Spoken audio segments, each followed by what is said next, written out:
today's video about anti-aging effects of two relatively similar molecules, like one is butyric acid or butyrate, or beta-hydroxybutyrate. They are different only with one oxygen molecule. You see here one more oxygen, and here nothing. Okay, so let's go. As always, you can download presentation and to get the link in the description. But this time I give two links. One link into this presentation and another link it is to the text file, which is larger than this presentation, because as a scientist I try to go deep, I try to read the scientific publications, I try to understand, and I give more details. But it is one problem that such scientific presentation would be not much interesting for normal people with only high school education. So I tried to simplify it, and how I did it with ChatGPT. I asked, okay, please adapt this text from scientific level to level of high school, and then what I'm reading now, it is the high school level, so simplified version, but not bad. So I highly recommend to use artificial intelligence and ChatGPT in particular. It is very, very helpful in the research. Okay, let's go. When we eat, the bacteria in our colon breaks down dietary fiber through the process called fermentation. This produces short-chain fatty acids, which are good for our health. Again, I have maybe different opinion, but that dietary fiber can be used, but not in some reasonable amounts. Okay, that's and what kind of fibers, it's also very important. So this short-chain fatty acids like acetate, it is acetic acid, propionate and butyrate give energy to the cells that line the colon. Butyrate especially is important for preventing leaky gut syndrome, which is when harmful substances leak through the gut lining. It also reduces inflammation in the colon. You can read publications on it. In a healthy colon, butyrate is the main energy source for these cells. I don't know. I mean, I'm not sure, but don't agree much with this publication. But it was so okay. You can read the publication. Short-chain fatty acids like butyrate are also associated with protecting against obesity, colorectal cancer, and gut disorders. Okay, when fiber is fermented in the colon, it mainly results in these proportions of short-chain fatty acids. Acetic acid acetate is 40 to 60% of all short-chain fatty acids. Propionate is about 20 to 30%, and butyrate is about 15 to 25%. Short-chain fatty acids help maintain a slightly acidic environment in the colon, and butyrate is particularly important for keeping the muscles in the colon moving properly. Acetate and propionate also help soften stool by osmosis, so attracting water from blood, which can prevent constipation and encourage regular bowel movements to shorten the gut transition time. It's actually because of osmosis in the colon, water is not getting it stays. It is just keep it soft, the stool. Okay, then here you see the difference is not big. Beta-hydroxybutyrate has just one oxygen more than butyrate or butyric acid, and we have this acetic acid with the main component produced by gut bacteria, and we have acetone. And so people who follow ketogenic diet in the adaptation time, you can smell acetone from them, because liver starts to produce this ketone bodies or this, and acetone in the beginning is in large amount, and you just smell like acetone. Okay, but then it will change to beta-hydroxybutyrate, butyric acid. Okay. Another molecule, as I said, with a similar chemical structure is called beta-hydroxybutyrate, and it is derived from the breakdown fatty acids not in the gut but in the liver. Big difference. Okay, so we can get this or we can that. It depends what we want and how to do it. Okay, then it is produced by liver when glucose is low in blood, such as during fasting, endurance exercise, and the calorie restriction, or ketogenic diet, which is, I believe, the best way. it takes time. Just remember the adaptation to ketogenic diet cannot be shorter. It will take no shorter than 4 months. Just forget about changing to ketogenic diet quick. It doesn't work. Sometimes beta-hydroxybutyrate levels in the blood can be as high as 6 millimole per liter, particularly during deep ketosis, and however levels much above 6 millimole per liter is seen in certain medical conditions like diabetic ketoacidosis, which is dangerous, but again, it will not happen with you if you will do the adaptation slowly, and you will have some complications, but again, eventually benefits are super. I follow ketogenic diet for longer than 2 years, and it took me 6 months to adapt because I didn't do it properly. And but eventually, I don't want to change to normal diet. Glucose, carbohydrates, not a source of energy for me. No more.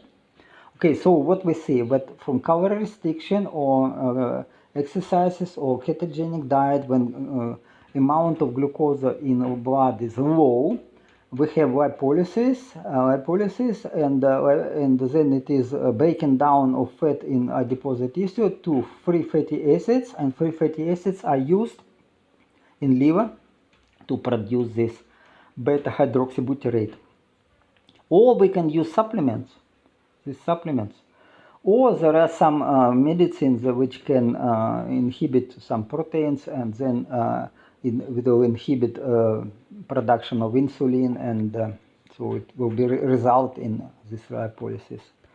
Okay, ketosis during a ketogenic diet is different from ketosis in diabetic ketoacidosis. Diabetic ketoacidosis is a serious complication of diabetes that can affect both type 1 and some type 2 diabetes cases. And I highly recommend to read this publication here, number 4. It's fantastic. I just very informative. I just keep very short abstract from this publication here. Okay, high levels of blood sugar and ketones along with acidity in the blood are signs of diabetic ketoacidosis. You see that normal ketosis go with low level of blood sugar, but diabetic ketoacidosis with high level of sugar in blood, so much different. Okay, insulin injections are often used to treat diabetic ketoacidosis by lowering blood sugar and stopping excessive fat breakdown. So it is actually during ketosis you are burning your fat, but okay, with insulin injection you will stop burning your fat. Beta-hydroxybutyrate is a major ketone that provides energy to muscles, heart, and brain. So forget about this false story that our brain needs glucose. Not. The only cells that cannot use this ketones as source of energy are red blood cells because they don't have mitochondria. All other cells are doing very well on beta-hydroxybutyrate, very well, and also you can use short chain fatty acids, yes, as source of energy, and we can also middle chain triglycerides. So they can use it as a source of energy. I will talk about this maybe in other video. Okay, so beta-hydroxybutyrate has anti-inflammatory and antioxidant properties, yes, because glucose, if you use glucose as source of energy, it is your mitochondria produce a lot of this reactive oxygen species. So you have oxidation stress, and this is nothing good. Okay, so, okay, beta-hydroxybutyrate will increase during adaptation to ketogenic diet and have benefits for age-related conditions. Again, adaptation take long. 4 months. Forget about make it shorter. It doesn't work. You go slowly, but again, it needs a lot of work.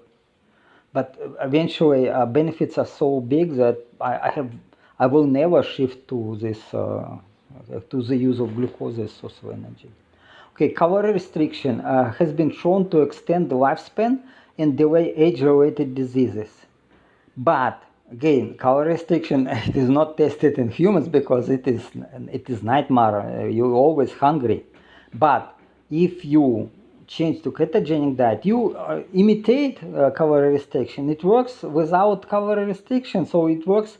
You get ketosis, and then liver produces these ketone bodies like beta-hydroxybutyrate, and they are very, very important for anti-aging effects of your body. It is very helpful.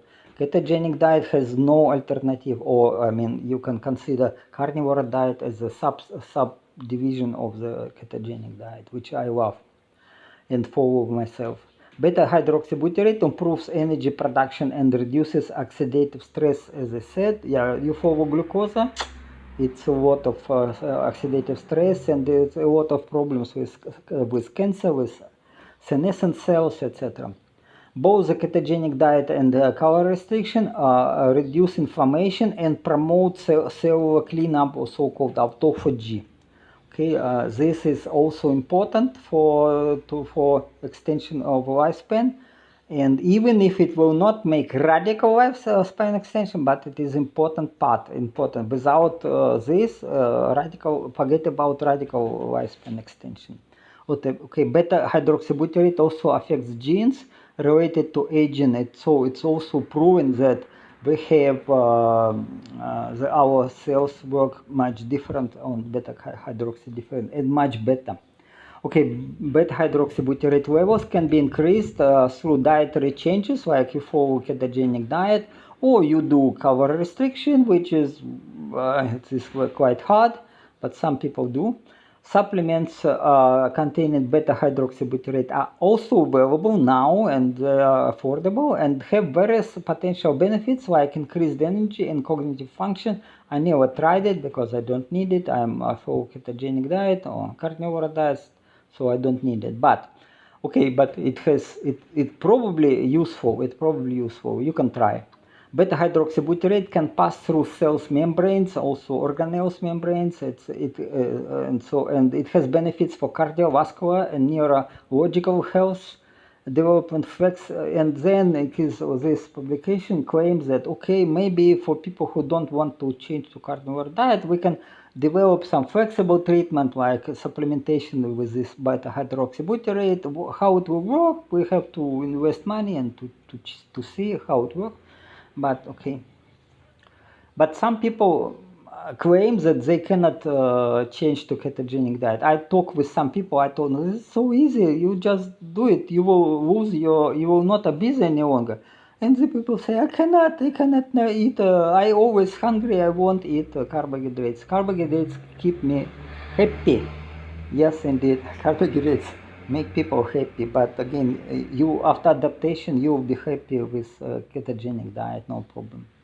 Okay, again, this is Bach Institute promotes beta-hydroxybutyrate supplement. That how it can be beneficial to induce ketosis without diet change, I don't know. But okay, these people recommend to use supplements. Maybe it works. You try. You maybe give in comments some your opinion. Okay, what about me? I try to combine strict carnivore diet to produce beta-hydroxybutyrate and with intake of some resistant starch in amount up to 15 grams a day. So I not use glucose as a source of energy, but I use resistant starch and like potato starch. And because there is potential synergy between butyrate and beta-hydroxybutyrate. This was it. I also have other reasons, like to removing toxins from my body with this potato starch or resistant starch. But okay, it is not making miracles, but I believe it is helpful. So there is opinion that there is potential synergy. Why not to use it? It's easy. Resistant starch is a type of dietary fiber that reaches the colon largely intact, and once in the colon it becomes a substrate for fermentation by gut bacteria, leading to the production of various beneficial compounds, including short-chain fatty acids, and I should say methane and hydrogen. Methane is not stinking, it's okay, but you will be farting if you will take too much of this resistant starch, I should say. In conclusion, I want to remind visitors to my channel that an adaptation to a ketogenic diet takes no less than 16 weeks, as I said, 4 months minimum. For me, it took 6 months. And that it is necessary to increase the intake of electrolytes. Yes, this big problem. I didn't know about this, and I was suffering from muscle cramps, and it was awful. But you need magnesium and potassium in huge amounts. Yeah, I mean reasonable, but much more than it is recommended by medical professionals. As for resistant starch, it would be a good idea to start with 5 gram and maybe gradually increase to 15 gram. Yeah, it depends how you feel. If maybe too much gases, maybe blow in your stomach, okay, let's decide yourself. It makes no harm actually. Makes no harm. So here you can go to the publications, and as I said, I highly recommend this number 4. If you read the publications, very helpful. Okay, then again, thank you for watching. As always, I remind you that I'm PhD in physics. I'm not medical professional. So my advice is just for information. Don't do it. And I mean, if you trust medical professionals, don't follow my advice. If you cannot combine prescribed medicine with my methods of lifespan extension, you cannot. Just I have no, and anyway, I have no responsibility for your action. But if you want to follow my advice, then gradually you have to become absolutely healthy. No prescribed medicine at all. Okay, at all. And but okay, my opinion may agree, maybe not agree with the official recommendations. So please do your own research. It is all your responsibility. I hope you enjoyed this video and learned something new. And if you have any questions, please leave in the comments section. And always press like and bell button. Subscribe to my channel. It helps. I have no official support because my opinion is very much different from official medical professionals, but my goal is very high. I want to live a few hundred years and stay healthy and to be young and strong. So it is not what you are supposed to do. You are not supposed to live above 120 or 130 years. Nobody with all this our modern medicine and medical care lives too long. Okay, so you are actually getting retired, and maybe 10, 15 years after, you are supposed to say bye-bye to all your relatives and pass away. But I want to live for long. I have reasons for this, okay? So have a wonderful day. Ciao, ciao.